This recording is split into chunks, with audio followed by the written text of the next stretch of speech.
خلاص انت تربست دماغك وناوي تيجي تدور على شغل في الامارات، نصيحتي ليك يا صاحبي ما تجيش في اخر شهر 6 ولا ولا 7 ولا 8 ولا اول 9، ما تجيش في الشهور دي، لان الشهور دي بتبقى اجازه هنا في الامارات، ومعظم الشركات بتدي للمسؤولين عن التوظيف اجازات بيخرجوا فيها بره الامارات، لان الامارات جوها في الوقت ده بيكون نار الله الموقد.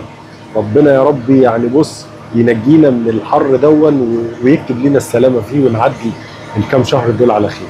فلو عايز تيجي تدور على شغل تعالى من اخر 9 كده، او ريح دماغك وتعالى من اول 10. من اول 10 بتبدا الجو يكون كويس، تكون الناس موجوده في البلد، تقدر ان انت تدور على شغل وتقدر تلاقي فرصه كويسه. ولما تيجي ان شاء الله باذن الله وانت جاي ان شاء الله باذن الله تنزل تطبيق لينكد ان، ده رقم 1، وتنزل تطبيق مورجان وانديد.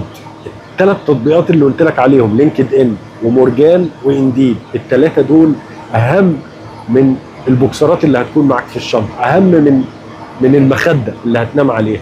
دول تشتغل عليهم يعني اخر النهار، تبدا تبعت عليهم للوظائف عشان تاني يوم تروح المقابلات بتاعتهم، لان دول بتكون عليهم شركات حقيقيه تقدر من خلالها ان انت تلاقي فرصه عمل ان شاء الله باذن الله. وربنا يوفق الجميع وما تيأس، ان شاء الله هتحقق حلمك وهتوصل للي انت عايزه، بس اعمل الحاجات اللي انا بقول لك عليهم. وانا عمرو ابراهيم، وكل يوم هقدم لكم حاجه جديده عن الامارات ان شاء الله. لايك وشير وفولو وتابعني على انستجرام علشان تعرف كل جديد. سلام.